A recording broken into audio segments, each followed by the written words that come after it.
Today's show is brought to you by our Extra Mile community on Patreon and mpb.com for quality used camera kit with a guarantee. Buy, sell, trade and create with mpb.com. Everything's very lush. We had some rain last night, and I know why we had rain. It's my fault entirely, because I left the washing out. I had one job yesterday, one job, the washing. And then we went out last night for a meal at a new Greek restaurant. Love Greek food. Nobody thought to check on the washing on the line, which I'd washed and put out, and now I'm having to dry all over again. But what that does is it releases all these beautiful, lush greens. So let me make as my opening picture this week, my opening sketchbook, a photograph of the lush green. Now, for some reason, it's not showing me my camera settings. Oh, now it is. Okay. I always know when somebody else has been using this camera. Everything's different. What should we go for? F4, 200th shutter speed, 160 ISO. The path leading toward the walk today. One of my regular walks, but the greens just seem that mite more lush or deeper, if you like. Deeper? So what's on the show today? Rescue yourself, Neil. What's the recipe today, Jim? Don't know why I thought of that. Listeners of a certain age, and certainly those who live in UK land probably might remember that. What's the recipe today, Jim? Oh, from the radio in the kitchen. All right, let's cross the railway line. No Barney today.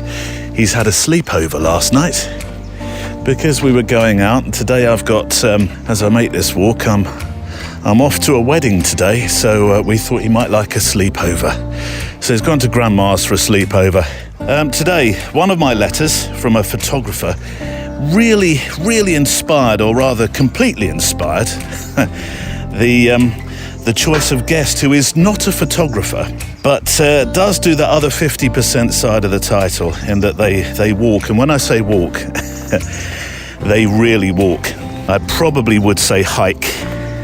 Oh, the other thing that seems to happen is all the nettles.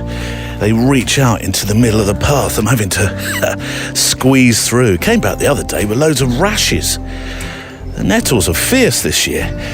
Anyway, yes, he does the other 50% of the title, which is walk. And when I say walk, he really does walk. So it's a letter about what happens when you're rambling along a track, and out from the distance, like a lonely figure emerging from the morning mist, he says poetically, walks somebody that, A, inspires you to make their portrait, and B, as you're so enthralled by their story, you pen a letter into this little show here, which then inspires, well, I'll tell you what, all will be revealed. Also, a first, because it seems you've begun to make your own Photowalk shows, which is fantastic. Or at least you've started to record your thoughts as you walk. We'll hear a fantastic example, fantastic twice in the same sentence, Neil, back of the class.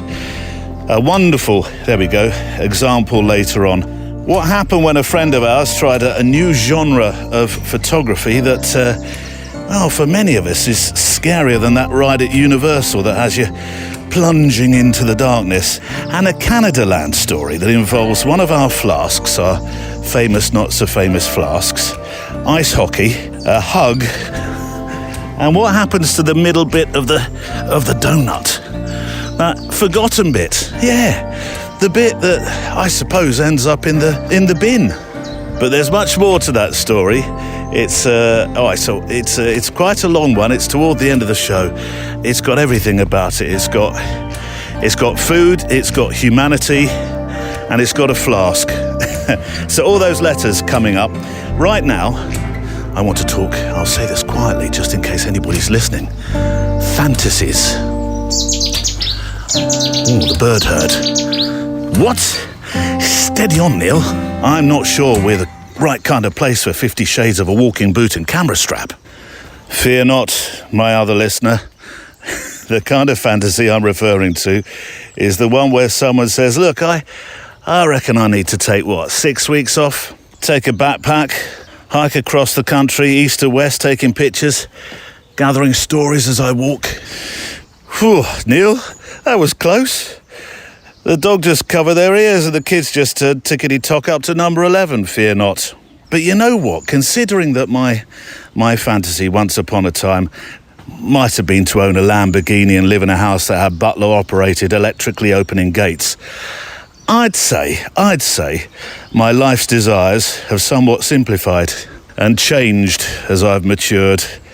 Because, hold on, let me just get through the gate. Because my guest and his walking challenge that we're going to talk with and about today is definitely my idea of perfect alone time with a camera and thoughts. And actually, to take this a step further, and this may sound a tad strange, stand by.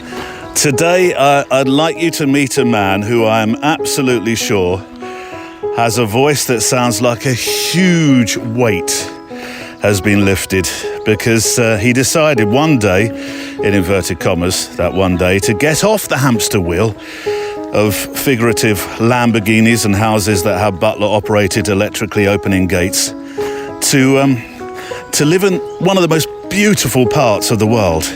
Essentially, on the edge of a field where the only alarm clock is where the English Channel and Celtic seas embrace. See, to me, that is 50 Shades of living your best life. Today on the Photowalk. I was walking down a lane, not very far from here, just the other side of the valley from where I live, in fact. Yeah. Walking past a farm, and it was evening. The light was incredible. There was bird song. You could hear the gulls in the distance. Tractor somewhere, sort of rumbling away.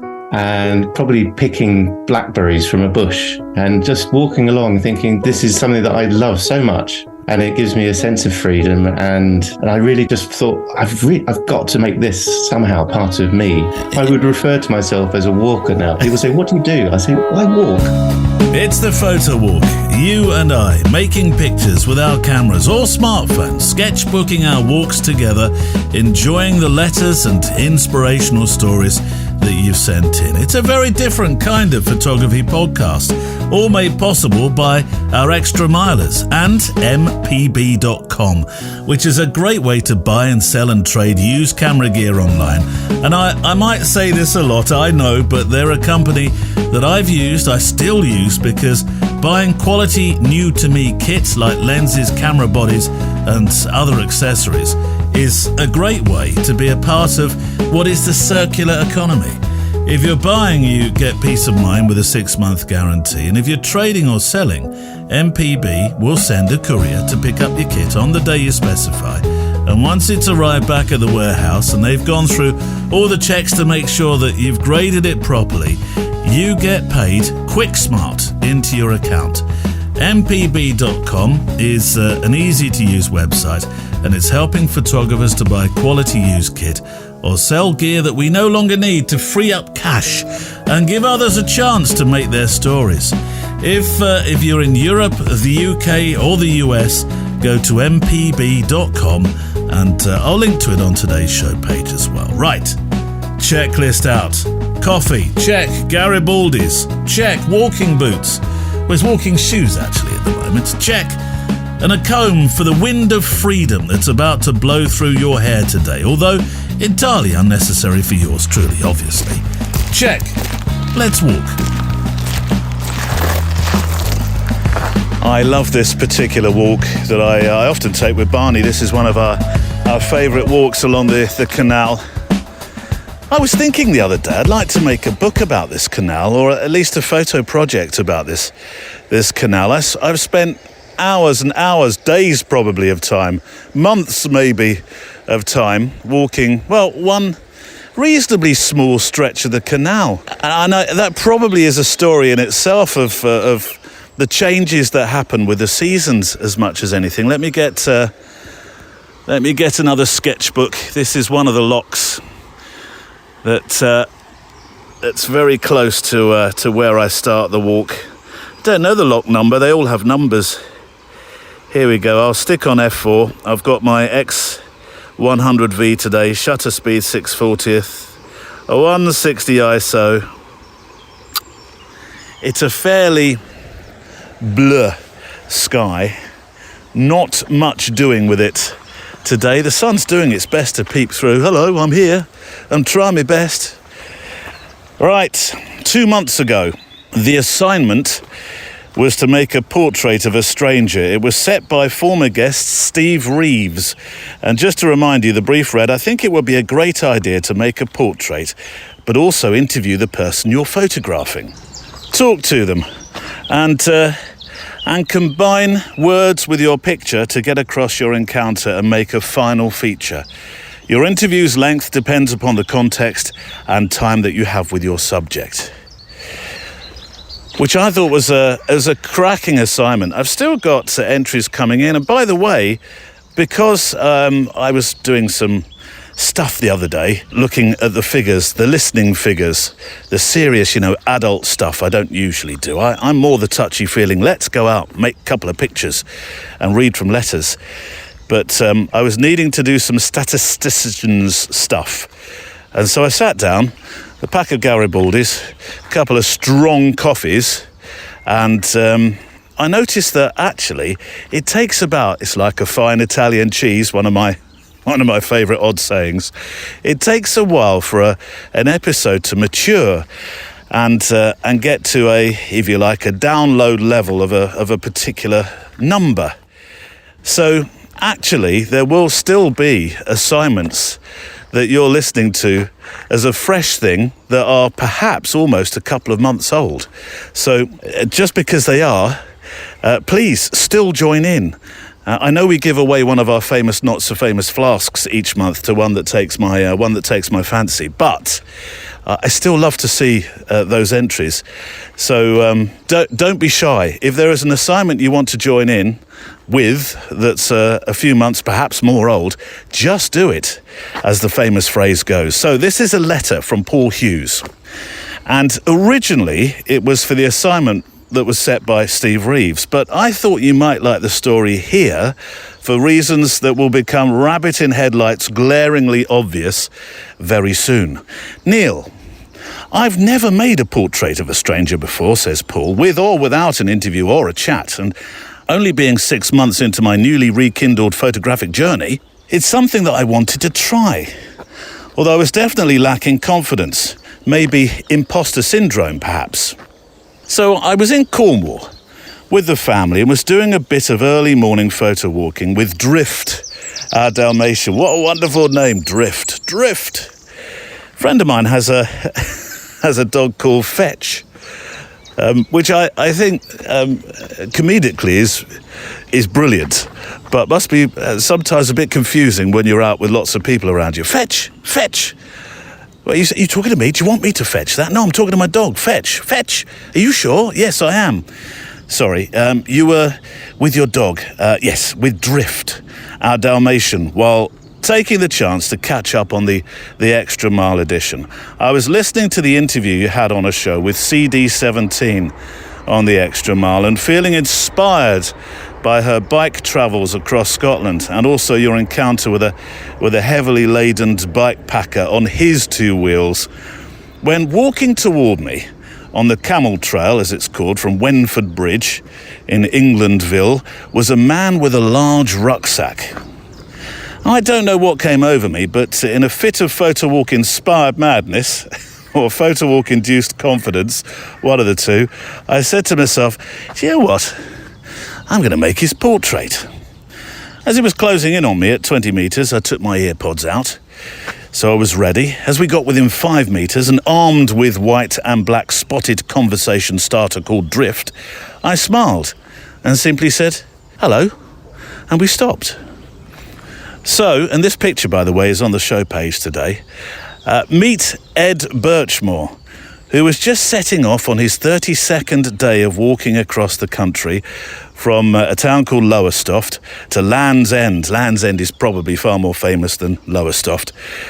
AKA, the walk is called the L2L, which is a near 600-mile route from east to west, which he was tackling, carrying all of his gear for a largely unsupported walk, camping out along the way. After the first 2 weeks of pretty poor weather, he was making the most of the glorious sunshine for his remaining 4 days to the end of the walk, before heading home to a place called Lizard.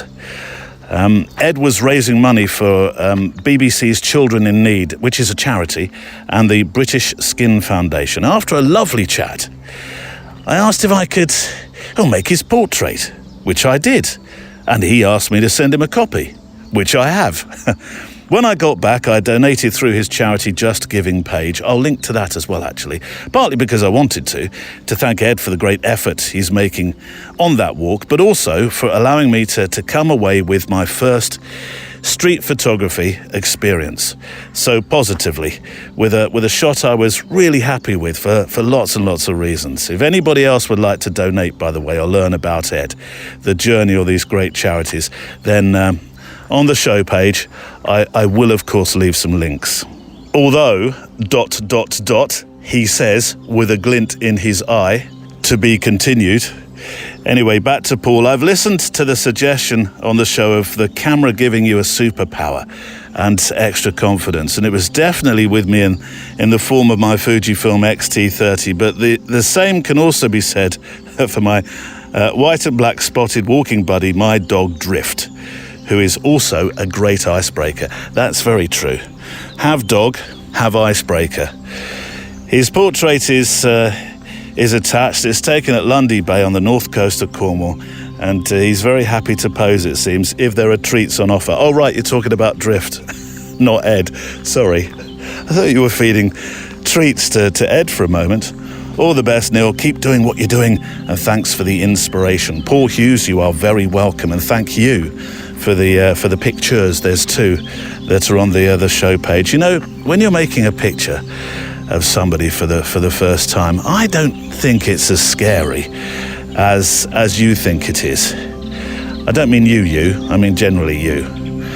I know for some it may feel like it's going to be a moment from the scarier part of, I don't know, Stranger Things, but you'll find people on the whole, they're really quite open and very much flattered often as well for being asked. It's a mantra I think I will need to tell myself more as well. But thank you again, sincerely, for your story. What a great inspirational way to start the show today.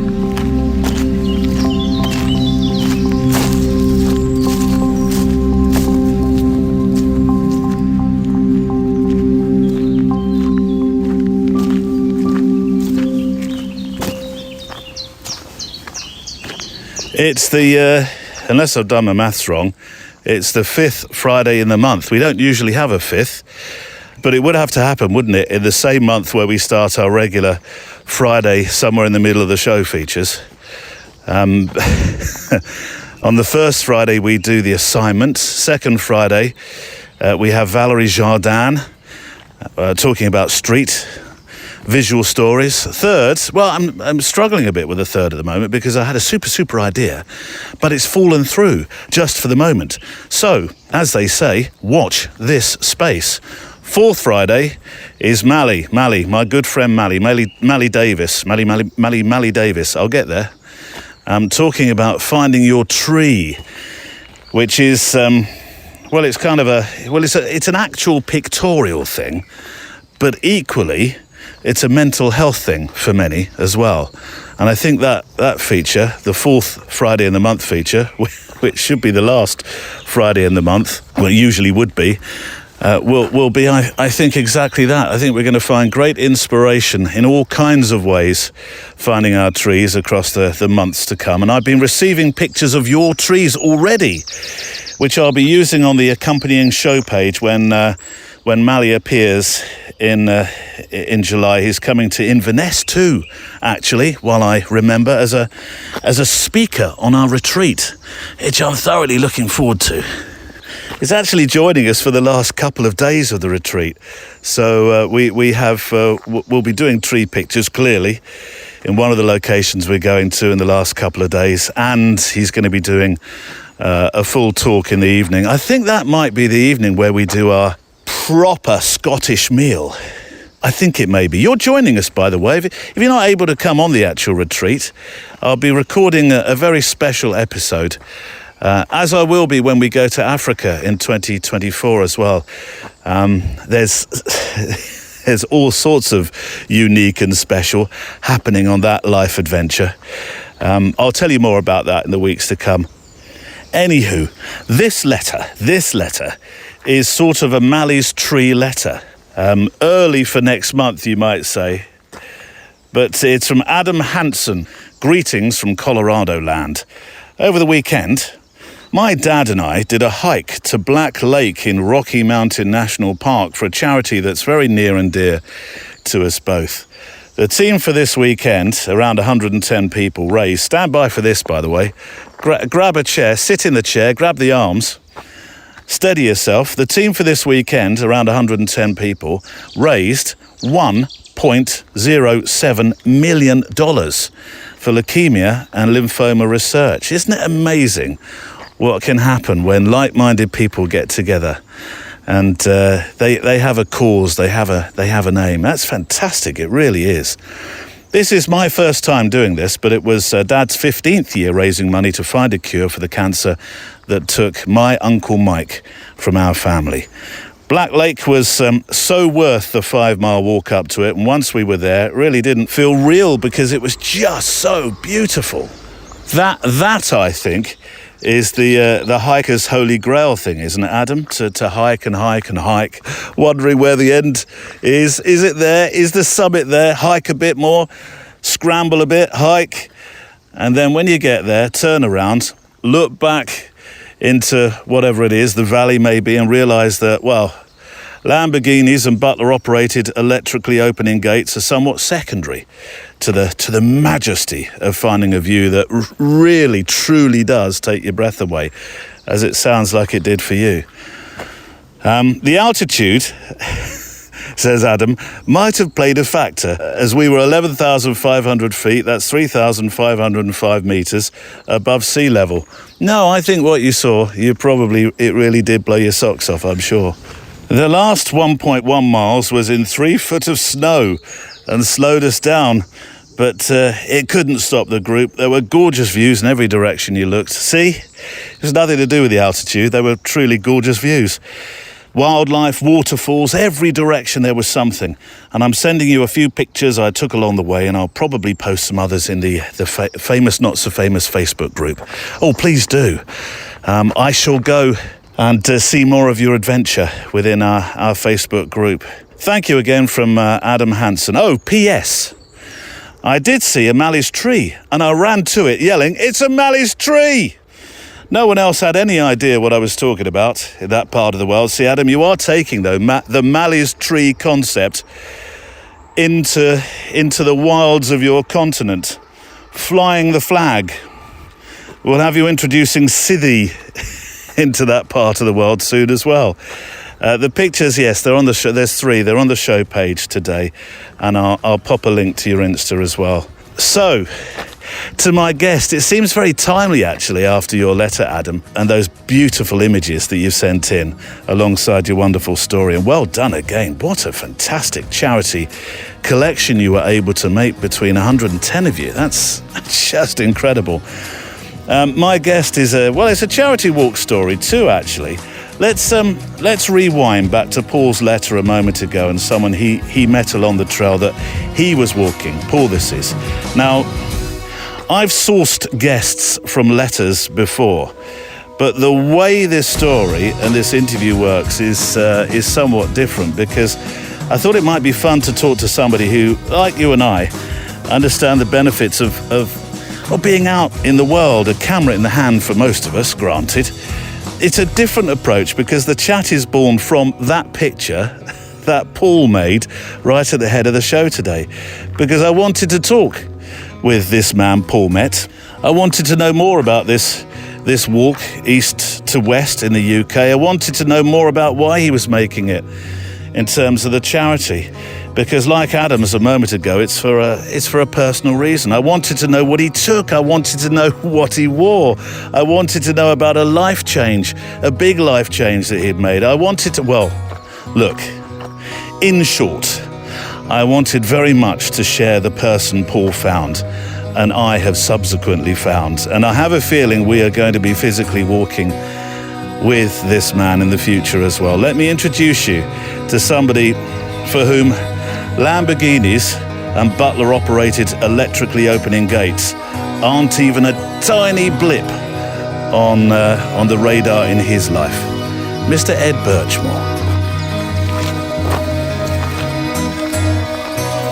Ed, I often start my conversations with those who do me the great courtesy of agreeing to be on this show by attempting to sort of précis a reasonably detailed biography of their life. But today, I want to start simply with words from a regional newspaper from where you live. Man walking more than 500 miles for charity after family cancer diagnosis left him feeling helpless.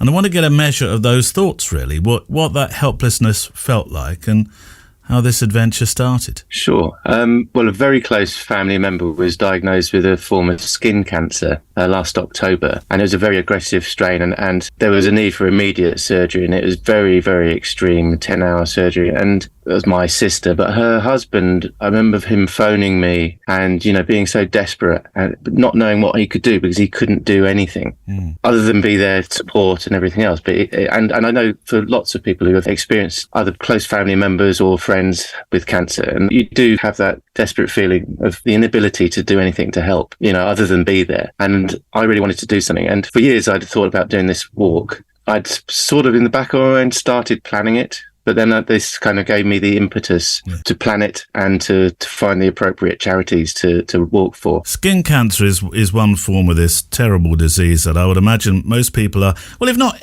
glib about, because I want to be careful about people being glib about skin cancer. But there's a certain sense of denial, I think, that skin cancer is something that will affect you. Now, you've lived in Australia, which is a country well known for its action against skin cancer. And I think there is that feeling, it won't happen to me, I'll just put some sunscreen on, I'll be absolutely fine. Absolutely. And for as long as I remember, I first went to Australia in 1988. And even then, there was such strong campaigns there, slip, slop, slap, they call it, for putting on sun cream, and kids at school go around with their hats on, like cover their necks, and it's just a simple message which is just ingrained in the population. Whereas here, obviously, it's born out of years of us having slightly dodgy weather, but that desire to have a tan or whatever is overwhelmingly precedes the need to actually protect yourself.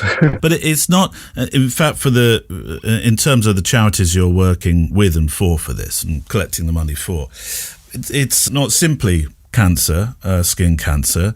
There are all sorts of other skin complaints as well. I had no idea until I read some stuff on your website that mental health is affected quite as much as it is by skin conditions as a whole. Absolutely, it is, yeah. And when you think about mental health and the way people feel about themselves, and that can be an external appearance.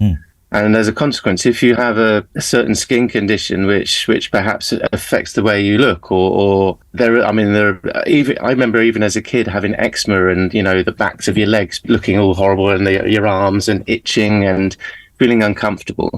And absolutely, people are aware that other people are aware of them. Yeah. And that's one of the core things for many mental health issues. Tell me about the charities then. This is a good opportunity. There will, of course, Ed, be swathes of people around the world who are our other neighbourhoods that listen to this podcast that don't necessarily know about Pudsey or BBC's Children in Need charity. So I'll let you fill in the gaps. Sure. Well, Pudsey is a bear that represents the BBC's Children in Need charity. It's a cartoon figure, but is often manifested as somebody dressed up as a bear. And for me, Children in Need is a great charity. It has a very, very broad reach, and it supports so many organisations that help with children's illnesses, children's mental health, helps in education and all sorts of things. So it was a natural choice of a broad-reaching charity. And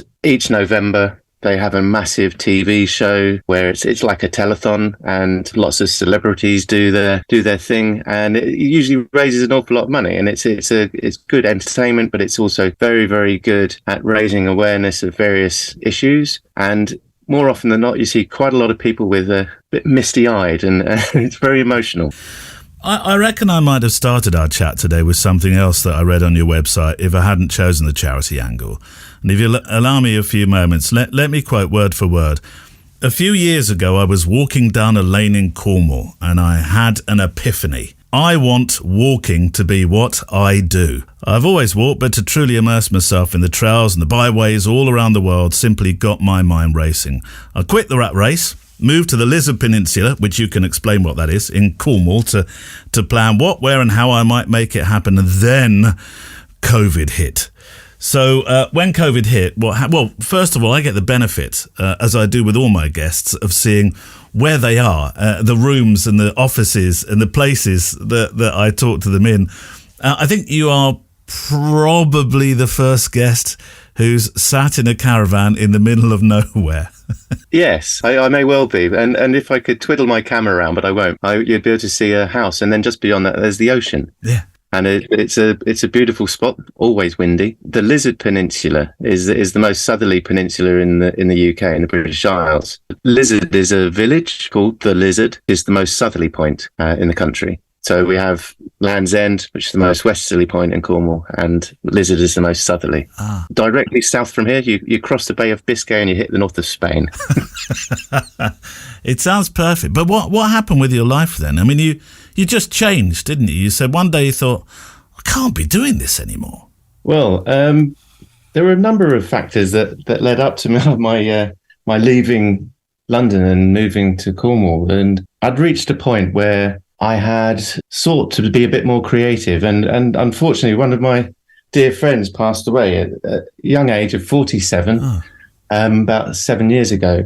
And we'd been doing a lot of creative work together, unsuccessfully, but good fun. And we'd also worked on a stage show called You Me Bum Bum Train in London, which was on the West End. And don't ask me why it was called that. It's still a mystery to anybody who worked on it. But everybody who worked on it took away an enormous sense of community, because it was comprised of up to 400 volunteers every night, and we were volunteers. So that kind of creative thing where I played different characters essentially in it, and my friend also did the same stuff. I suppose when he died, I just realised that I had to have a bit of a rethink, and it took a couple of years after that for me to make a move. But I'd sort of let myself slip into financial services after being in quite creative work, sort of IT design sort of stuff, user experience. And that was the final nail in that particular coffin. And I decided, after spending a bit of time also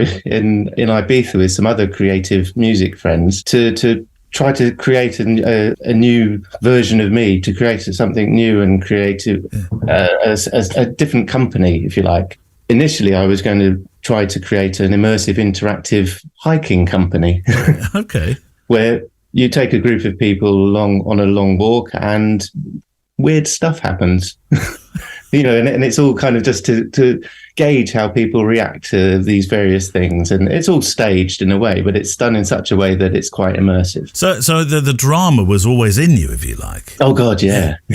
Very much so, yeah. And the epiphany I'd had was around about that time. And I was walking down a lane not very far from here, just the other side of the valley from where I live, in fact, walking past a farm. And it was evening. The light was incredible. There was bird song. You could hear the gulls in the distance, tractor somewhere sort of rumbling away, and probably picking blackberries from a bush, and just walking along thinking, this is something that I love so much. and it gives me a sense of freedom. And I really just thought, I've got to make this somehow part of me. I would refer to myself as a walker now. People say, "What do you do?" I say, "Well, I walk." That's your living now. That's how. Well, if it could become a living, that would be wonderful. But it is my living in as much as it's what I do most of. Well, we talk a lot about walking and being out in the open as being the perfect tonic. As far as mental health is concerned, it's really important. I think COVID brought that home. COVID didn't leave lots of wonderful legacy, and I always feel a bit awkward whenever I mention the C word, but the legacy that it has left is that people made quite major life decisions that were positive for the future. And you are one of those, really, aren't you? Yeah, I'd like to think so. And as I was saying, with the ideas I brought with me to Cornwall, I hadn't entirely planned to stay here. Yeah. It was very much a winter. Yeah. And it was the area I've known all my life, and I know the community well. And when COVID hit, I was here. I happened to be here in my family cottage where I was staying for the winter. And then COVID hit, and I stayed. And within a couple of days, for some reason or other, I was one of the first people to have to be isolated. You know, I let the community know. I mean, I didn't actually have COVID. But before I knew it, and somebody knocked on the door with a pint of milk and a newspaper. And then as the 2 years of craziness carried on, you just realised how incredible this small community is and how close everybody is. Yeah. But you live now between a caravan and a motor home, don't you? Yes, pretty much. I mean, my main base is I rent a field overlooking the ocean, and there's a caravan on that. And I like to travel around the country once a year at least to go and catch up with friends and go walking in new places. It's not a bad life. No. So come on then, L2L, that's what we're talking about today. Yeah. Although, frankly, I could talk to you about walking for the whole thing anyway. Well, this is a walk, the L2L walk. So we got Lowestoft to Land's End. Yes. That's what the L2L means. Well, it started really with about 200 hours of mapping and planning. Yeah. I decided the rough route I wanted to take. After I realised I couldn't buy the Ordnance Survey map for every step of the way, I used the Ordnance Survey app, yeah. which is brilliant, actually. Yeah. But I started off writing. I've got pads and reams of turn left at the brook and cross the bridge and walk 100 metres. What, for 570 miles? Yes. Literally, I did that. And so I wrote it down, and then I went to the app and started mapping it. Yeah.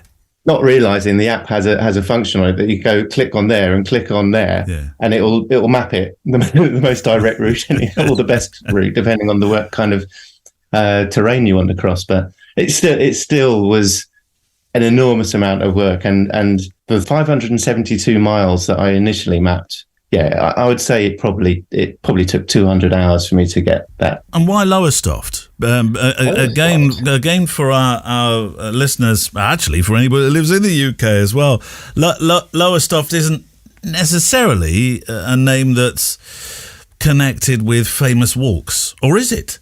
No, it isn't. No.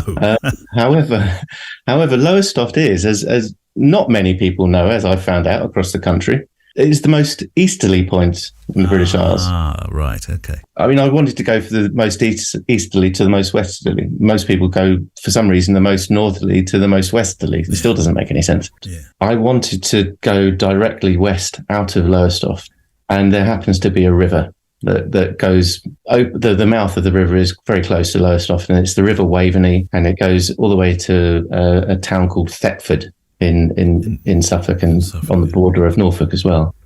You're a rambler of old. Never mind the old, Neil. Careful. Yes. But what's the difference between rambling and hiking? Because I've got to be honest, Ed, this seems to me, in every way, shape and form, a long hike. I have to agree with you. And to be fair, would be groups out there in the wild internet who would have very, very strict terms and ideas about what rambling is and what hiking is. And I have to say, I adhere to my own, and it is a long hike. Yeah. But I like the idea. I even came up with the idea of rambling tales. It's a long walk where you ramble on. Yeah. Yeah. and rambling to me is talking, and The hiking, I love hiking, and I am a rambler. I'm a member of the Long Distance Walking Association, but they are really serious walkers. They will do 100 miles in 40 hours or something like that. So it's a different pace. Yeah. I was looking at your walk, stroke, hike, stroke, ramble. There's some glorious parts of the country you walk through. What parts of the route come to mind? There's a beautiful established route called the Ridgeway that runs from near Dunstable to Avebury.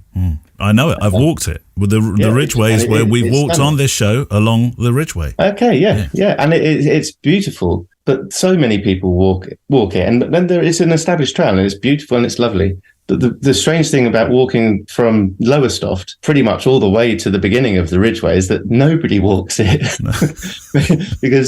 So I had my rucksack, I was carrying my tent, so it was like tent to toothbrush. Yeah. But I had to put flags of the charities on my rucksack just so people didn't think I was some weirdo.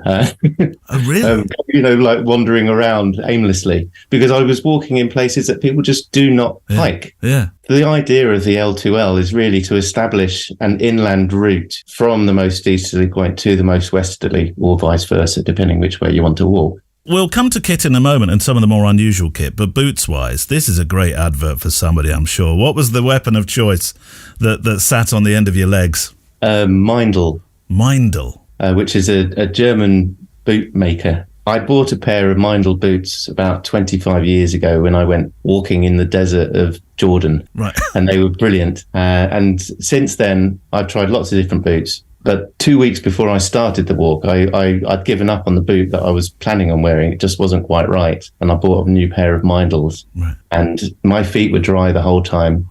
Well, constantly having to... I mean, it's... I don't want to get all gruesome and medical with this, but looking after yourself and your feet for walkers is really important. And the dryness is probably the most important, isn't it? Yeah, I would say so. I think my experience of the walk would have been very, very different had my feet the boots got really wet on the inside early doors, because there's very few opportunities to dry them. Yeah. The first week was very wet. Yeah. The first 10 days. And I thought my feet were going to really, really suffer because I anticipated them getting wet. But fortunately, they didn't. And that would have been a real issue.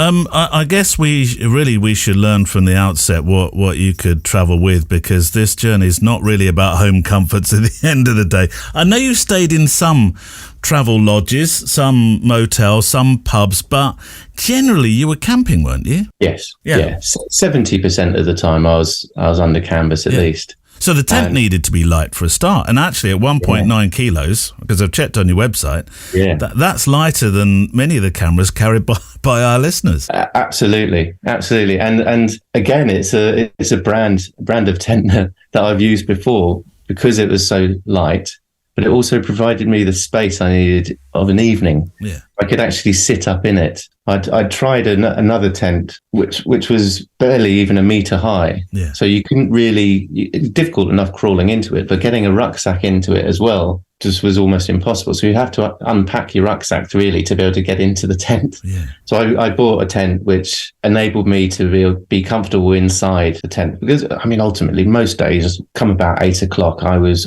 pretty tired. I wanted to just lie down and be comfortable in that space. And so I bought a tent called a Vord, which is another German company, actually, a Vord Taurus. Yeah. And it's brilliant. Very good tent. German engineering. It sounds all the way through this project. It really does. Were you on your own quite a lot when you were camping? Because wild camping's an interesting thing, because in England, certainly, it's much tougher than in other parts of the UK. It's not so widely accepted, is it? No, it's not. And as a consequence, I did actually really, I aimed to reach campsites or farms that allowed camping and things like that as much as possible. Yeah. In addition to it, wanting it to be a route that people could follow, within the legal parameters of wild camping actually being illegal, but accepted by landowners. If you ask permission, then you can. And there's a big issue at the moment on Dartmoor where there's been a lot of wild camping been allowed, but some of their rules, and there's a big campaign at the moment to reverse that. Yeah, well, I think often it's because of the mess that's left behind, isn't it? Yes. Yeah. And back to the C word, the COVID, I think a lot of people went out onto moors and who aren't by nature hikers, ramblers, or wild campers, and took their disposable barbecues and obviously if you go out into the middle of nowhere, or you walk anywhere, 200 meters from your car, which is about the average for National Trust properties, there aren't always bins. And so, not acceptable that people leave stuff, but it's a shame that it came to that, because I think it's ruined it for a lot of us who just really enjoy going out camping and really respect the environment that we camp in. So 16 to 20 miles a day. How are you recording this in terms of diarising it? Were you keeping a diary? Were you making photographs? I know you were recording bits because there's a podcast to come, which we'll come to in a moment. I tried to do a video recording every day of giving a progress update that I put onto Insta and Twitter. I hadn't had a Twitter account before, and so much to my daughter's chagrin, I had to get it verified as well, so I could put longer videos on. So I took photos with my phone, my Samsung phone, which I still think it takes brilliant photos. Yeah, many would agree. I am in another part of my existence a Canon man. So I like walking around home with a proper camera and taking some pictures here and there as well. But again, I wish I'd had the weight, been able to carry the weight, to carry more equipment, and had the time. But really, each day, all the plans I had to talk to people or to take pictures was my days were comprised mostly of just trying to get from A to B. Yeah. Via a C, which is cider. This sounds like a perfect walk to me. 16 to 20 miles a day. Actually, I wish I'd caught you when you came through my area, because you came through the Wantage area. Yes, I did, yeah. And as we were talking about with the Ridgeway, but that was one of your longest days, wasn't it? That was a 20-mile stretch that day, wasn't it? That was. Yeah. That was a tough day. I'd had and earlier you mentioned about people joining me, and I did walk alone most of the time, but I did have on five days throughout the period, I had people join me, but a lot of that was actually on the Ridgeway. Yeah. But 20 miles is a long day. When you're carrying up to 25 kilos, it's a slog. But fortunately, the first day on the Ridgeway was a 10-mile day. Although my idea was to average around 16, and as you say, I went from sort of 10 to 20, or ended up being 10 to 25. My longest day was 25. 25. But that wasn't planned. So that was just because on the coronation day, the rain came down. It did. You wouldn't believe. I was photographing that day at an event, and it rained. No sooner had that crown gone on the king's head than the skies opened. They did. And I was on the fens. Exposed. Yeah. Exposed on the fens where essentially the fens are low-level farming areas where ditches where it's been drained, so there are very few places to cross easily. The wind the wind whips across that area, doesn't it? Yeah. And I managed to turn south down the river instead of west, and took myself 5 miles out of my way, missed a campsite, but carried on walking, and it was a horrible day. Did you find cider? I didn't that day. I found a glass of wine. And Ed Birchmore returns for a second part shortly today. Oh, this is marvellous. We got the chiff chaffs out today. Neil, that's the only bird you know, isn't it? Well, I'm due to go on a walk, actually, with somebody who is a specialist in bird calls. It's not necessarily a walk we're going to be recording. I'm not quite sure that I can do that. There's some logistics involved that make it so. But I may at least be able to say, "Can you hear that? That's a lower spotted what's its name with the one with the red legs." Let me get another sketchbook. The sun really is trying to burn through. There's a fantastic tree here. It's not quite a mallee's tree. I'll give it a go, but it's if I place it against, if Make it a silhouette. Place it broadly against the direction of the sun. It's got this sort of gnarly, twisted thing. I'm not sure. Is it portrait? Is it landscape? I'll make it a landscape picture. 6.4 is my f-stop. I'm really having to run the shutter speed quite high. 2900th, 160 ISO. I'm going to get a branch from the other side that's coming across. It's just trying to, it looks like it's trying to reach out to kiss this tree. Here we go. What do you think, Chiff Chaff? Is that good? Do you like that one? If you've been walking anywhere in the world or have a story you'd like to share, please send me your pictures and stories to stories@photowalk.show. If you can make your pictures 2,500 pixels wide, please, that really does help with the process of loading them to the show page and making them easier for all to download. But anywhere you've been in the world, stories that you've photographed, simple stuff as well, actually, from your hometown, if you will, that sort of thing. Morning. Do you remember I told you about a jogger that fell over our dogs? I was out on a dog walk with a few others, and he turned around and called us a name. That was the guy. Seems a lot happier today. Right, feature roughly in the middle of the show. There's no feature roughly in the middle of the show today because there's a fifth Friday in the month, as I mentioned. But I do have something that I think is reasonably special. No, very special, not reasonably. What's the matter with you, Neil? Very special. From Martin Seddon, who may, I don't know, spark something here. Let me read his letter first, and then you may have your own thoughts and ideas, and you may be inspired to go and do this yourself. Neil, for as long as I've been listening to your podcast and been an extra miler, thank you, Martin, I haven't heard you ask for this. I made an actual recording of a photo walk. Have I never asked for that? See, I had this idea that perhaps I've suggested it. Maybe I haven't. You're probably right, Martin. And I've been audio recording, says Martin, various things for a number of years, and been a photographer, once pro, now not, for longer still. I'm a fan, though, of the wireless. See? I love the language of the wireless, Martin, that word wireless. It'll be like the dodo in less than a generation, I bet. Wireless? What do you mean wireless? What are you talking about, Grandad? Unless a tickety-tocker finds Granny's old tranny in a cupboard and gets all gooey-eyed in a film short. And for the record, I should probably say, tranny was the abbreviation once upon a time used for the tiny transistor set that you used to take to bed and hide under the covers with. So you could listen to, well, in my case, Radio Luxembourg, late into the night without your mum and dad knowing. They probably knew. Didn't they? Is he listening to Radio Luxembourg again? Yes, he is. Don't worry, one day he's going to be a radio presenter. It's probably research for him. Anyway, 321, back in the room. Martin says, my wife and I went to Orkney this year and I recorded a short piece which I've sent to you. Yes, you have. And just for my other listener, Martin, the Orkney Islands, which are at the tippity-top of Scotland's mainland, they contain, just off the coast obviously, they contain some of the oldest and best preserved Neolithic sites in Europe.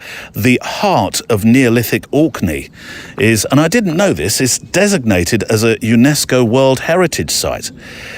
Which is something, no, I didn't know that. I can understand why when I read a bit more into the Orkneys, which is a set of islands which I always associate with my granddad, the barber, the tobacconist, the confectioner. We've talked about him before. H.A. Stewart, Harry Stewart, what was A? Do you think it was Albert or Alfred in those days? H.A. Stewart's was the shop, granddad's shop, but he, during the war, was based in the Orkneys. He was a sergeant major in charge of teaching physical education to all the troops.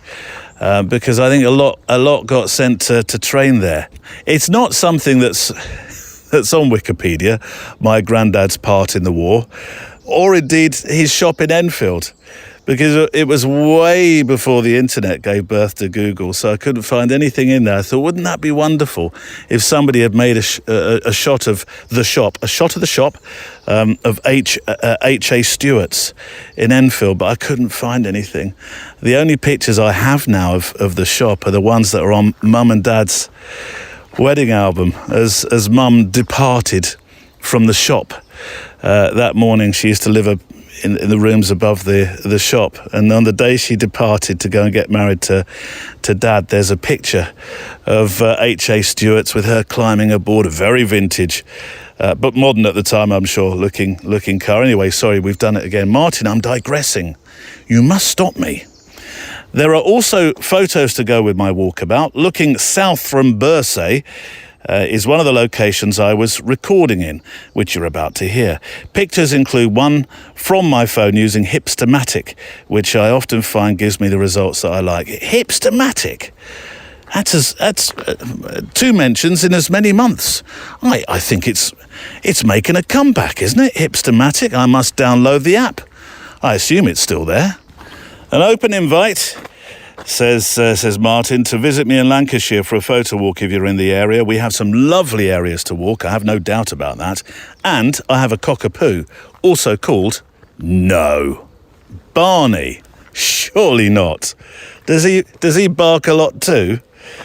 Martin, that would be brilliant. The 4 of us, the two barkalots, or maybe Barneys, and us 2. That'd be fantastic.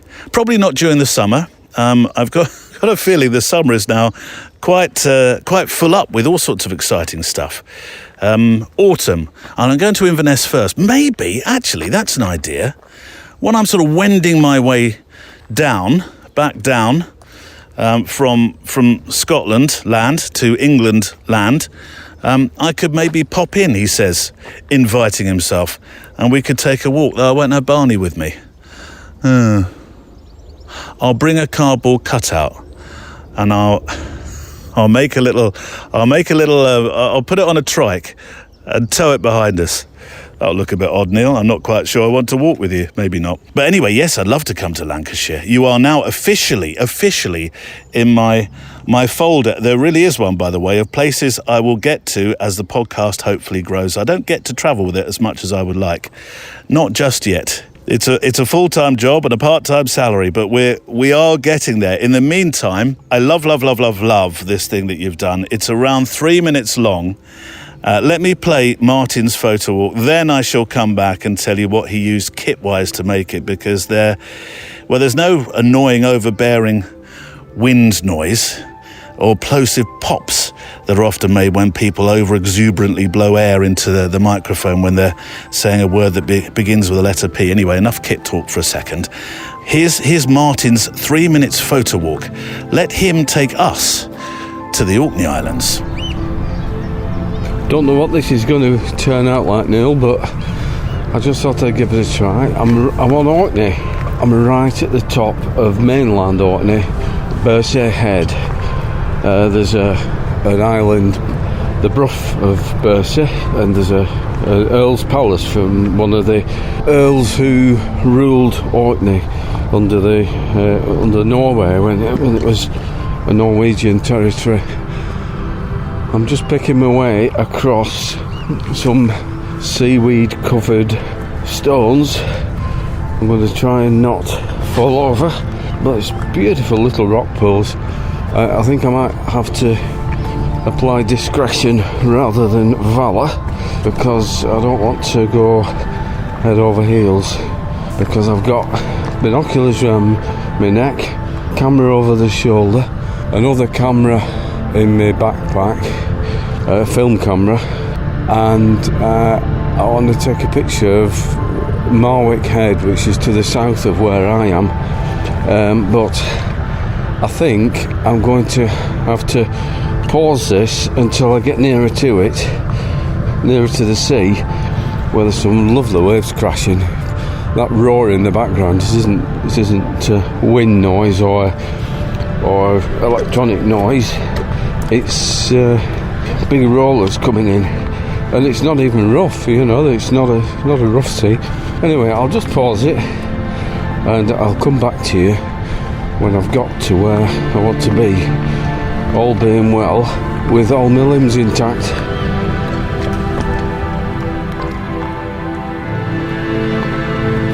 I think I'm about as near as I'm going to be. I don't think the seashore where I was wanting to end up is going to actually be the best place to take photographs from, so I'm going to take some from here. I mean, it's absolutely gorgeous. The seals for the birders amongst us. There's eider ducks at 10 a penny.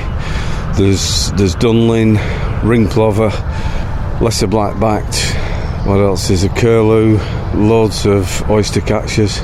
Anyway, I'm just going to take some photographs of Marwick Head, which I'll also send to you, and I will resize them to 2,500 pixels wide before you ask. So hopefully I'll send this to you. I don't want to go too much further, by the way, because there's seals and I don't want to disturb them. So bye for now. Fabulous. That really was. I loved it, Martin.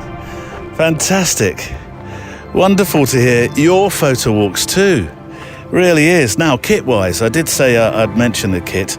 He used a handheld Sony M10 with a dedicated Rycote windshield, which is like the fluffy thing you stick on the top of a microphone. Looks like a big fluffy teddy bear on the top, and it stops all those plosives. And you can walk, well, not always into wind, because they can only do so much, but they're pretty darn good, to be fair. I was intending to use a lav mic. That's one of those mics that clips to your shirt. You see them usually, or a lot, in newsrooms, clipped, pinned to newsreaders. But I thought it sounded okay. You bet it sounded okay. No, I don't use a lav mic myself, and I probably would free my hands up to do a lot more things. The closer you can get the microphone to your mouth, the warmer the sound tends to be. Well, for these kind of applications anyway. So, no, I think you did exactly the right thing. It sounded fantastic. Now, I don't know if it will start anything, and Martin has rather set the bar high here. Perhaps, he says, thinking on the fly, this is the postcard feature that I've been looking for. I've tried so many times to breathe life into a postcard feature. I think this could just be it, couldn't it? Martin, I think you may have found the vehicle. It's not something that perhaps we could do every single week, because I know for a lot of people it's a bit of a stretch doing audio and pictures. It is something that I'm going to I say teach with a lowercase t, but it is something that I'm going to do more of on the retreats, both in Inverness and in Africa, in a way that doesn't make people feel uncomfortable, no, but we're going to talk about the beauty of sound and how it can really bring your stories to life. And actually, it doesn't always involve you talking into a microphone. A lot of the time it can be there's these sort of fabulous soundscapes that you make that go with your pictures. But that to come for those that are going on the retreats. But Martin, thank you so much for that. It was really wonderful to hear your walk and to be in that place with you.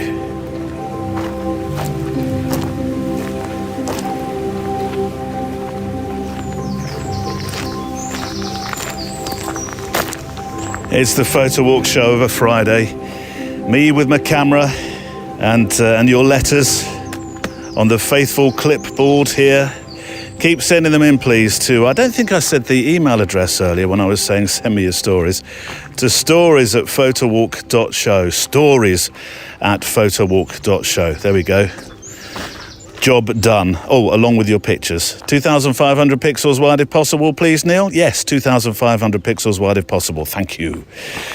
I want to tip my summertime cap to my extra milers, our special community of friends, photographers, walkers, and now hikers who support this show with a generous donation each month or year. Starts at £3 a month. Without you, I wouldn't be able to dedicate the time to this project in quite the way that I do. It would be it'd be a much shorter and a very different listen, and certainly not as regular. I call our Patreon community, and they are a community, I call them my extra milers, or our extra milers, because we're all in this together. And it plays so well into what we do, really, being out on the trail, putting miles under our feet and frames into our cameras, whatever flavour of camera that is, and wherever we choose to make those pictures. But it's also called the extra mile because I'm aware by donating you're going the extra mile for me, so I want to return that gesture and go the extra mile for you. So once a month we have a live Zoom where we share our experiences and have a guest speaker from our community. And every Wednesday there's an extra Photowalk show called The Extra Mile, which I think is a very safe place where we can share some of our more private thoughts. I certainly, when it comes to the stuff I share, that's a place where I feel personally comfortable to do so. And there's your thoughts and your adventures too. The great thing is you are the stars of that show. We hear about your adventures. Photographic, yes, but also your inspirational life stories. And I'll come to my guest in a moment and play you a couple of minutes of our chat, the one conversation that I had this week with an extra miler. But also this week as sub-topics, if you will, I have a couple of diary pieces to end the month. One is about being trolled, as it's starting to oddly happen here, mostly on the Friday, completely on the Friday photo walk, with some of the letters I've been getting of late. If you're sending one of those in, you know who you are. I don't want to give them any oxygen here, to be honest, so I've taken my thoughts and a story into the safety of our time together on the extra mile, plus a much more amusing story which prompted the title to this week's Extra Mile, which is called Chewbacca's Head Fell Off and Other Stories. Anyway, Jason Fang is my what we call Shooting the Breeze guest. He is one of our extra milers, and I mean that. I make you the stars of this show, and he talks about finding the courage to shoot a particular genre for the first time.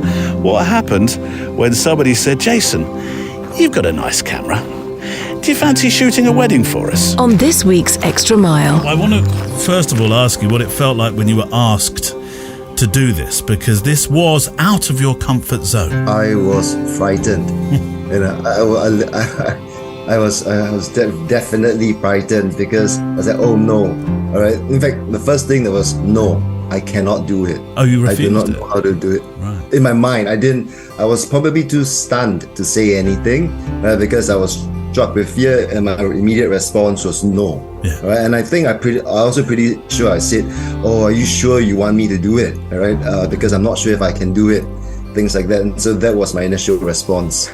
No, you weren't going to be the official photographer as such. That I think somebody else had. There was an official photography, but the client, let's call her the client, wanted to get more photographs of family and friends, and I think they realised that the only way to do that would be to ask somebody who they considered knew how to use a camera. And your street skills could certainly come in handy. Yeah, because this client is my neighbor, and they have seen a lot of the work that I have done because I photographed all the things that we did together in the gardens, in the pond, digging up the pond, clearing stuff. So I've given them a book of how we work together on stuff on the land. And so they knew that I was a good photographer. They wanted me there. I didn't really understand then that there was another photographer that was going to be present, because there was no brief per se, and then as things evolved, then I realized, oh, there's another photographer. Yeah. And then it became, how is this going to work? Well, I'm going to get in the way of the official photographer. Well, fast forward to the day of the wedding, and I'm sorry to interrupt you, but I think we're dovetailing nicely with the story you and I here. We're jigsawing. Once I greeted the hosts, they told me the official photographer had pulled out, and I was now the only photographer there. How did that make you feel on the spur of the moment? I think there was definitely a mild moment of panic, because they told me on the day itself after I arrived. But then in my mind I said, oh, don't worry, I'm already here. I can't back out now. And that was it. I was more worrying about where the sun was, right? And because I'm short, right? how am I going to be able, would I be pointing upwards because everyone else is so much taller than me, you know? So I was worrying about these logistics as opposed to where people should stand. And that's the thing that got me. And then, in fact, the things that I watched were more about putting people at ease. Yes. Right? Yes. Rather, or talking to them, maybe not even putting them at ease, but rather, there's some elements of putting them at ease. There's also other elements of how you might get them to be less guarded, right? So that you get a nice photo. This week's Extra Mile, then, it's out now, and you can listen to it by clicking on the Support the Show icon on the front of the website, photowalk.show. If you're not a member, the latest shows have a 5-minute preview, but otherwise you can find it nice and easily. Just go to the website, you'll see an orange, that one there, yeah, that orange button. Click on that, support the show, and that'll take you to the part of the website where you can listen.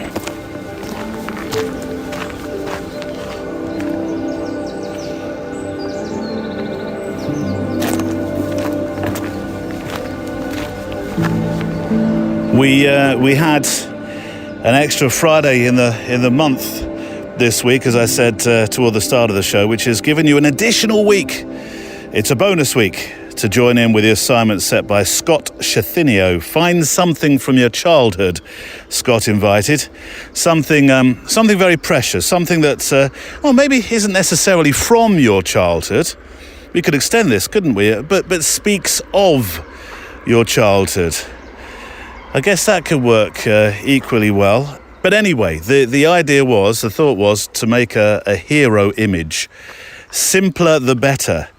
If you look on the assignments page to go with this assignment, you will see that some very simple pictures have been made of, there's one in particular, was a couple actually, he sent in 2, but they were single images, childhood toy action figures. Thought they were great. But ideally, when you're sending these in, think of one image in the picture. There's I use pop art backgrounds. Look, the assignment is yours. It's what you make of it. But I think it's a super one, and I'm yet to upload mine. Note to self: upload over the weekend. All right, Neil. Told. Features from next week with the start of a new month. As I said earlier on as well, there'll be a new assignment. Valerie Jardin is back for visual stories. I am still missing that hasn't actually been filled in the time you've been listening to me, the third Friday feature. Then Mally is back as we find your tree, and the fourth Friday of the month. I'm hoping very much, talking of Valerie, that I'm going to be physically walking and spending some time in Valerie Jardin's street playground as we take the show, I hope, at some stage, to France. One of my favoritist countries in the whole world. And actually more French news coming soon, I hope, he says, wondering whether he should have really mentioned it without talking to somebody else first. So say no more. I am really behind on sending famous, not so famous flasks out, for which I can only apologise. But while you're waiting for yours, a wonderful story from our friend Patricia Langer, a story which involves a flask, one of our flasks, and it's not compulsory, but if I do send you a flask, a famous, not so famous flask, one of the fun things is to try and find a place to pose your flask. A couple of weeks ago, I posed my flask at the tippity top of the mountain, or the mountainette. When I look at some of the heights that have been discussed today, I popped it on the trig point at the very top of Mole Shabod. So somewhere, something, you could be holding it yourself. I don't know. I don't want to make it an assignment. Just something that places your flask in what is typically your backyard. But here's a story that recounts a flask posing moment or moments. It's reasonably long, so settle in. Hello, Neil. Apologies that it's taken me a while to get photographing my Photowalk flask, but a few things took over. I'm back on track, says Patricia Langer, one of our wonderful extra milers too in Canada land. The cliffhanger, she says, comes to an end. The undeniably Canadian place where I chose to take a picture of my flask was, wait for it, Tim Hortons. I am none the wiser. What's a Tim Hortons, you might be asking? Well, funny you should say that. You've probably heard that I was. Here is the Tim Hortons story. Horton was a defenceman for the Toronto Maple Leafs hockey team from 1952 through the 60s and is listed as one of the greatest NHL players ever. Now, playing defence is an aggressive position. These are the guys who slam the other guys into the boards to free up the puck. Oh, yeah. Honestly, that looks painful. Tim was so skilled at this, he never had to play aggressively, but this didn't stop the other players from trying to take him out or lure him into an on-ice fight, try to get him tossed into the penalty box. This didn't work either. Tim was famous for what he called the Horton bear hug. If you can hear the engine going past, that's a hi, morning. Just about see through these reeds. Honestly, it's like Triffitt here. See a canal barge just going on through. Tim was so skilled. Sorry, I'll start again. Sorry, Patricia. It's a long enough letter without me digressing. He never had to play aggressively, but this didn't stop the other players from trying to take him out. He wasn't a big man, but he was considered to be the strongest man in hockey. If a player came after him, he would scoop them up into a bear hug that they couldn't get out of. And guess who got the penalty? In 1964, while still with the Leafs, Horton and a friend opened a coffee and donut shop in Hamilton, Ontario, and they called it Tim Hortons. See? Now I'm getting it. It took off. Other Leafs invested in their own franchises, and now there are more Tim Hortons coffee and donut shops in Canada land than there are McDonald's. No, really? There are 5,000, well over 5,000. Timmy's, as it's known, is not for the Starbucks crowd. What are you saying? It's really good coffee, donuts, soup and sandwiches, all sensibly priced. And you can sit in a booth for as long as you like. I have to tell you about the Timbits. The Timbits? These are little donut balls that are actually what used to be in the middle of the donut. But they are also something more. Timbits is the name of the hockey association for little kids that's totally free for any kid who wants to play hockey. The kids are called Timbits. That's wonderful. Tim Hortons focuses its charity work on kids in need as well as the hockey. There are summer camps for kids and all sorts of things. Sadly, in 1974, Tim Horton was killed in a car crash. Oh, no. While driving alone near St. Catharines, Ontario. Oh, that's not a nice end to the story. Fortunately, there's more of this story to come. Oh, that's tragic. It really is, particularly when you hear what a wonderful man he sounded. He was only 44 years old when he passed.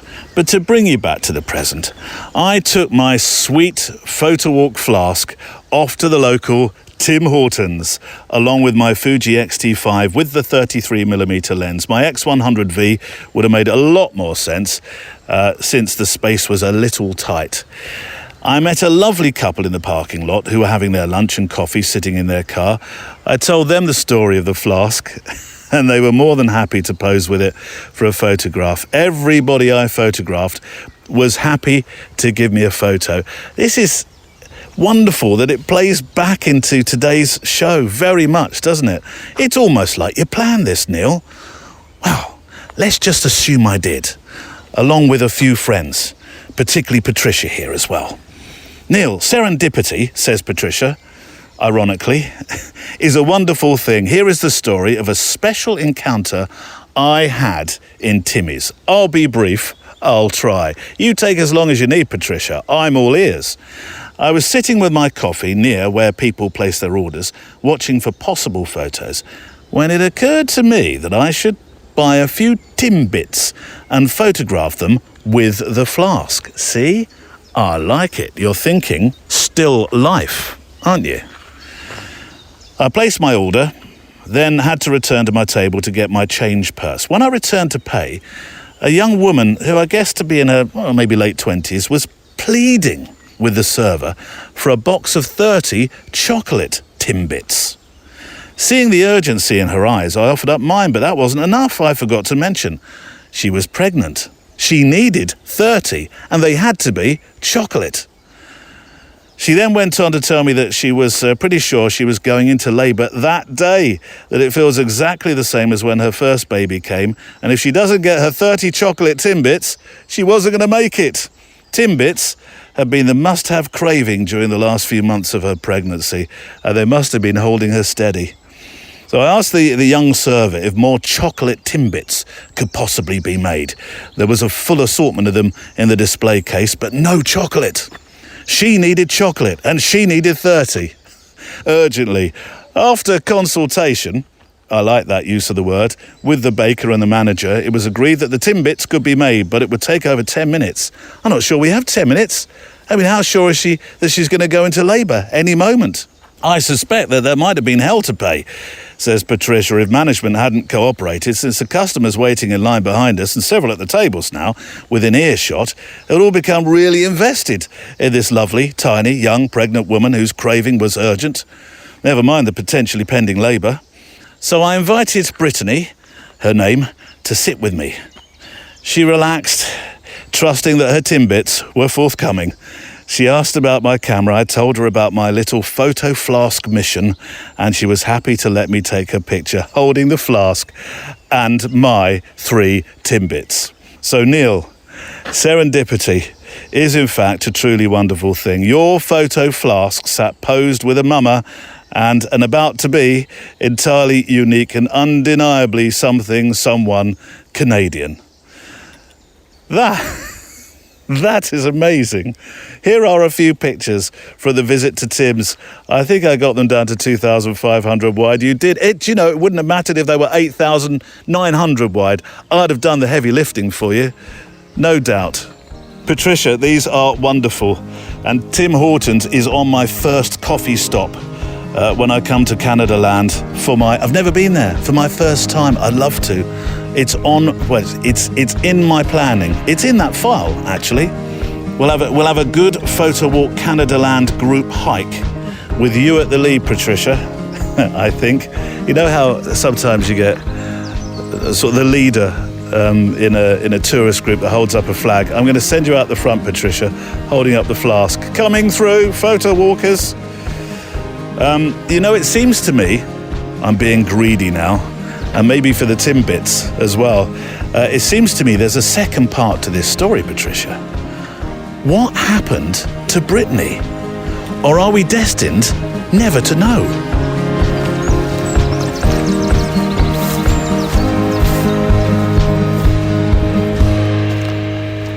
To the concluding part of my chat with my guest this week then, Ed Birchmore.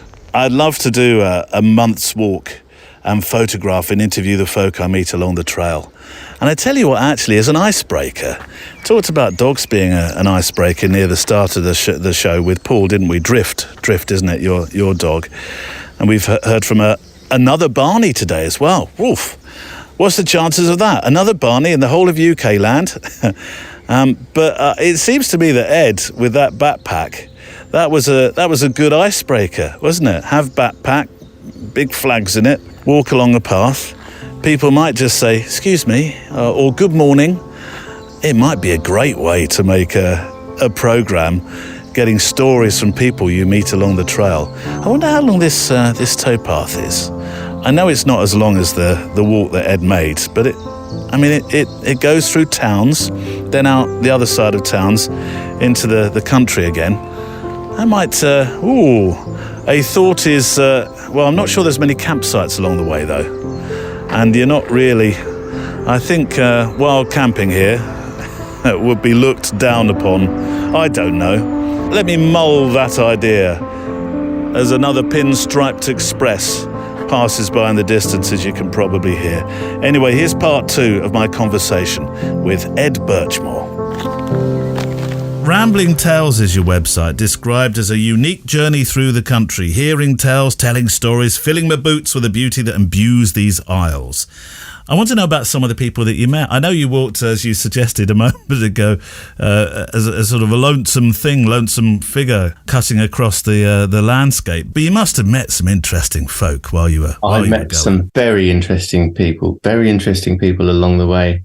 One of the underlying things and most remarkable things and beautiful things about the whole journey is that I did not have a single negative experience with a human being the whole time. Fantastic. And I genuinely was surprised. I expected, to be walking along a lane and sooner or later somebody get annoyed with this backpack that looks like an oversized slug, creeping along the side of a road. But none of it. I had brilliant interactions with people.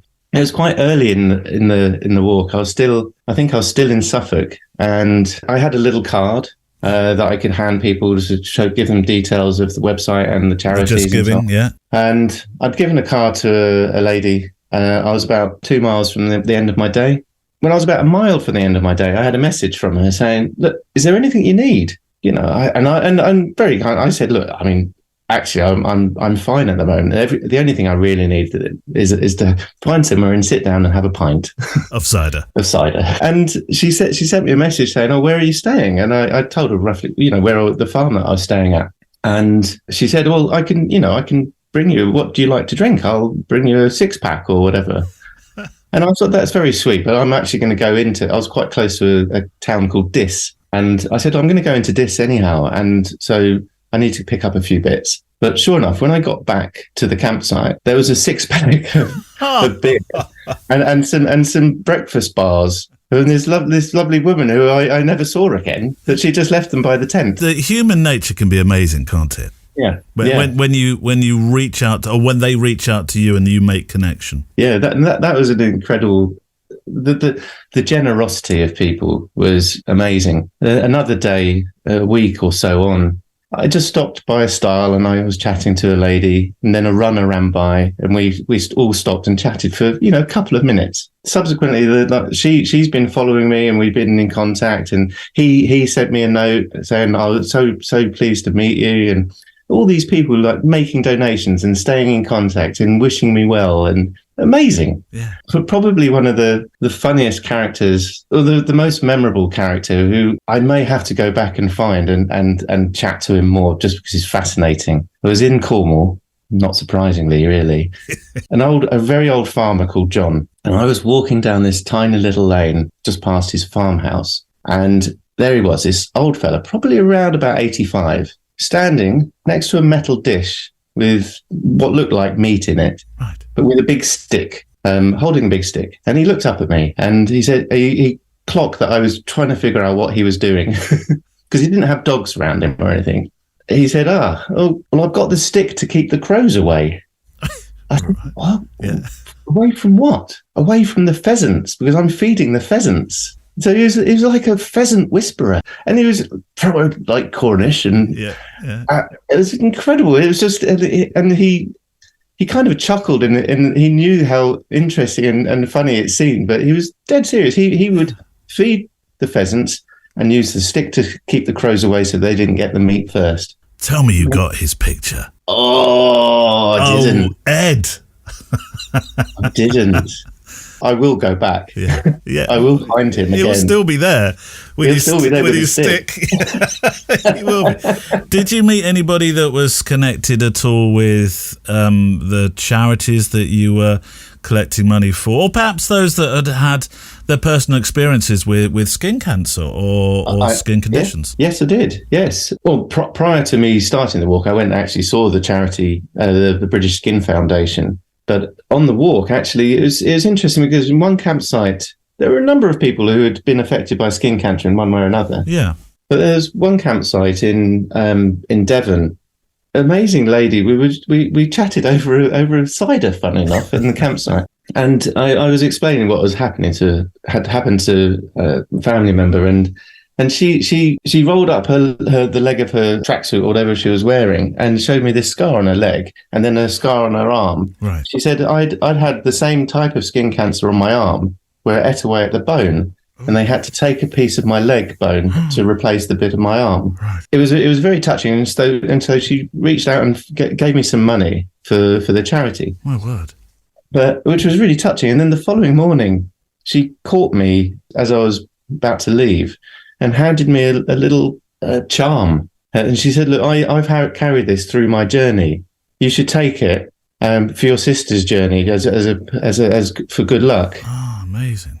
And that's just such an incredibly sweet and remarkable thing. And yeah, it was very touching. And I was quite choked. I would imagine, Yeah. So the podcast, yes. the release date is November.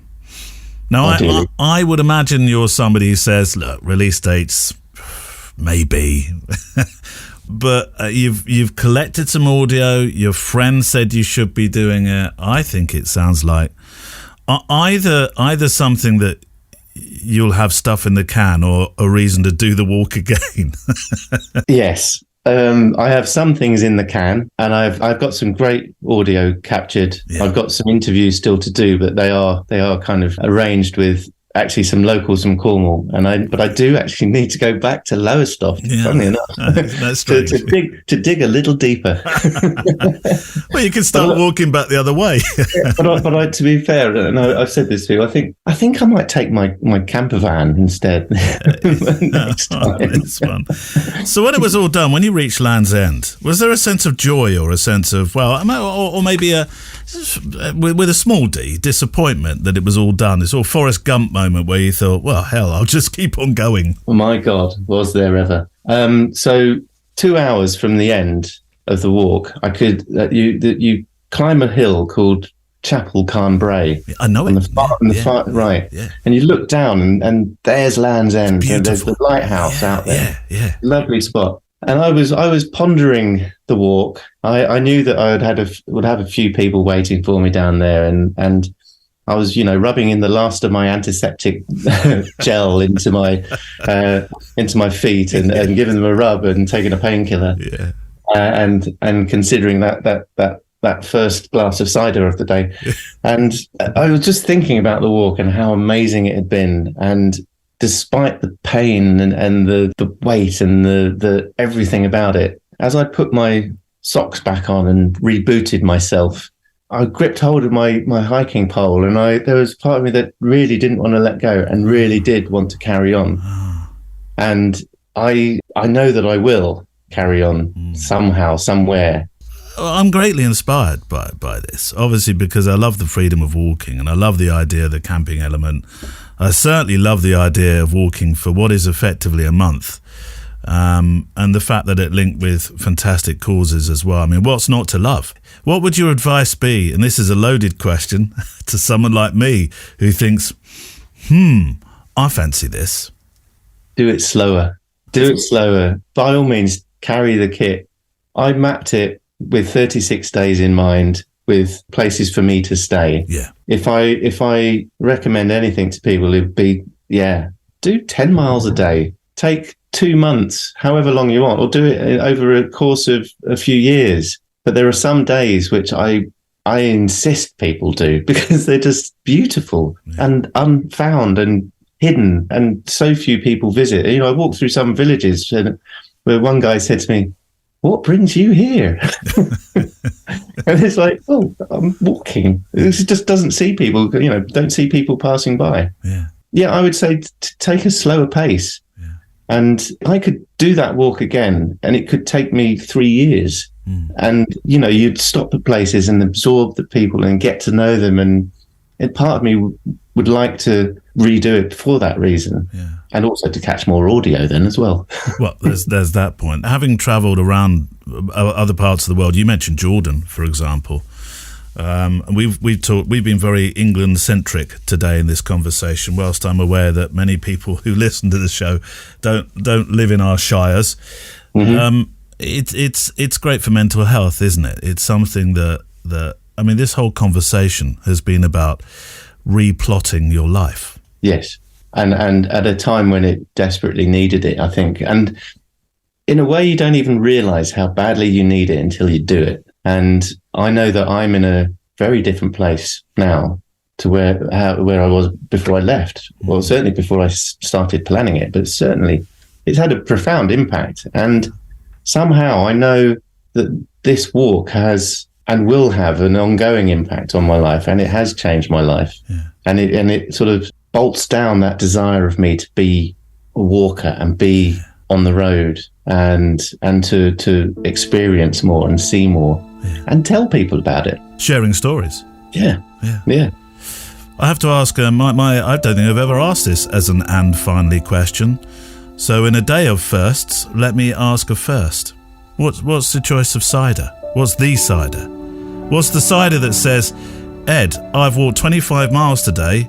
This is the brand of my choice that I need today, right now. Wow. Yeah. Is it cloudy? It isn't cloudy. Right. Inches. Inches? Is a very, very good cider. But is that sweet? Is that sweet one, or is it? It's medium, sort of. Yeah. A clear, fruity, nice, good. I mean, apple. Yeah. Let's be sure. We're not talking about summer fruit ciders. No. Are they not real ciders in your mind then? If you start saying it's black colour, it's not really. I just don't like them. No. I wouldn't pass judgment on them, but because might get sponsorship from a cider company one day. Well, that's what I was thinking. That's what I'm aiming at here. My dad used to love was it woodpecker? I don't know. Woodpecker cider. Do they still make woodpecker? I don't know whether they still do, but I remember us having woodpecker a special glass of woodpecker cider when we were kids on a Saturday. That's right, a camping. I think it was really to send us off to sleep as much as anything. So my picture of you at the end of a 16 to 20 mile day is you in your tent, sat there with your cider, watching the sun go down. That happened once or twice, and it's happened for many years actually. But to be fair, quite often it would be 2 miles from the end of the day. Oh, there's a pub. This pint of cider is going to help me do those last 2 miles very well. And walking into a little pub in a village in the middle of nowhere, with an enormous rucksack on and flags and a solar panel hanging off the back. Yeah. It draws attention, and it conjures up pretty interesting conversations, and it's an instant in with the locals. So I found that to be one of the most rewarding things an enabler of conversations. And my sincere thanks to Ed for his time talking to me this week. It was I sort of took a big left turn at the traffic lights in terms of guest invite this week, because I just thought I don't know, I thought that the Ed story married with the letter at the start of the show, and also, as it happens really, toward the letter from Adam that worked for the charity aspect, and then this latest story with Patricia as well. I just think it all nicely knitted together, and I hope you've enjoyed it. Ed's offered me a little part of his field actually for me to go and stay and do some walking with him. Now I have an excuse to buy my tent, don't I? And I may just copy what he suggested with regard to the tent. We'd be like tent twins, you and I, Ed. Tent twins. So we will. Today's show page 387 on our website, photowalk.show, has lots of links and films to and about the stuff that we've shared today. You can follow the link in the podcast player app. Look at the app. Every week I invite you to do this. There it is. There's some links there. For some reason, some of them don't always work in Spotify. I don't know why that is. I've written to Spotify. One day they'll write back. But usually, most podcast player apps, bingo, works like a dream, takes you through to the show page. And when you visit that page, I'm going to ask you a favour that I've been asking the last few weeks. Could you take a moment to share the show? We've made it really easy by putting some colourful buttons beneath the audio player, which allow you to share on WhatsApp and Facebook and Twitter and LinkedIn. And if you're already logged in, then you'll find that it just simply opens up your page, or wherever you are, whichever app you're in, Facebook or LinkedIn or whatever, and you can write just a few words about the episode and perhaps why you were inspired by those that appeared within it today, and then you can share it. No need to do copy pasting, anything like that. Bingo, bish bash bosh, done, as they say. The Extra Mile is out now. Weddings, complaints, trolling, and Chewbacca's head dilemma. I look forward to walking with you on that show. It's an hour, and I think it's an hour and 8 I realise I give you homework with these shows, I do, and I very much appreciate, I so do, the time that you afford me. Thank you to our friends that help, Neil Ford and Andrea Gilpin, Kelly Mitchell and Emily Renier, keeping a watch out over our socials and IT and stuff. And thanks also to Lynn Fraser, who's coming up with a few ideas for guests and also sharing a little bit of the research as well. Lynn was, still is, always are, I suppose, a researcher. So it's wonderful to be able to work with somebody who understands that facet. Let me get that word out. Do it again. Rewind. That facet of the programme. Our play-out song today is from Flint. No, not Keith Flint.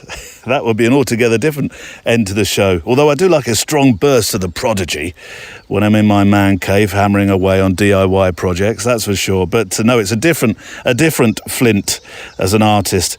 And I will return after this song with a final postscript thought. Well, I won't actually. No, I won't.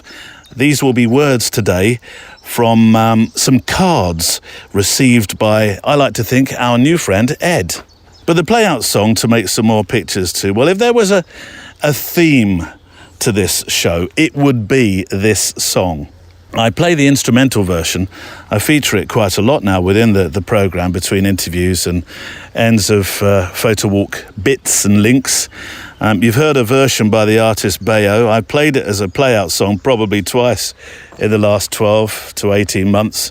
Although this is a remix. It's a much more, maybe slightly more contemporary visit to the song. And I love it so much that I want to share it with you. I'm haunted in the positive sense of the word by the lyrics. Let me read a verse. It's all in our hands, this life of time that's given to us all. It gathers round each night, each morn. We watch it pass and grow. It's all in our hands. It's all in our hands. Doesn't that say everything about the journeys that you and I take together each week? Maybe one more trip around the sun is another line I absolutely adore. But this line is one that I'm not really that good at remembering song lyrics. I'm pretty good at some of the ones from my childhood. Any Madness song, I'm spot on, especially Baggy Trousers for some reason. But this line I remembered when I was thinking, what should we have as a play-out song this week? And it's the line that says so much about my guest today. We'll gather here where land meets sea.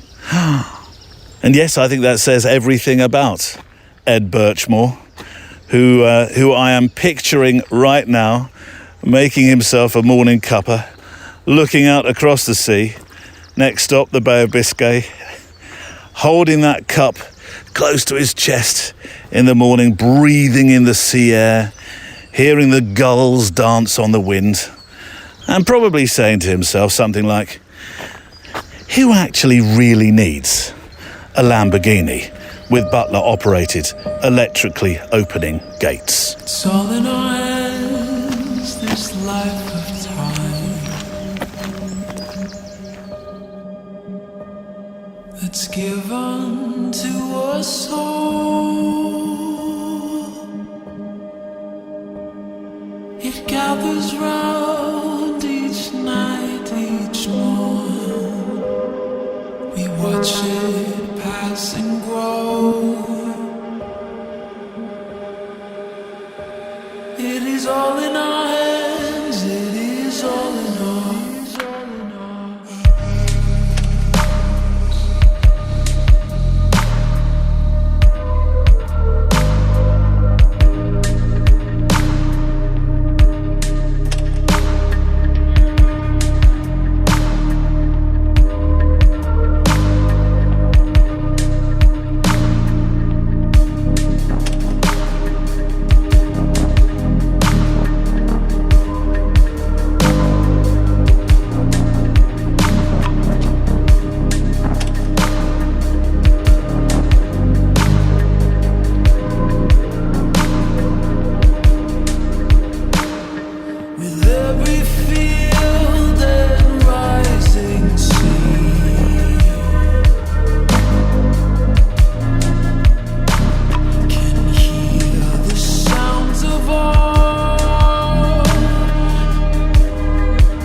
This Life of Time by, Flint's version of a song that I truly do believe is the soundtrack to this show, with particularly lyrically.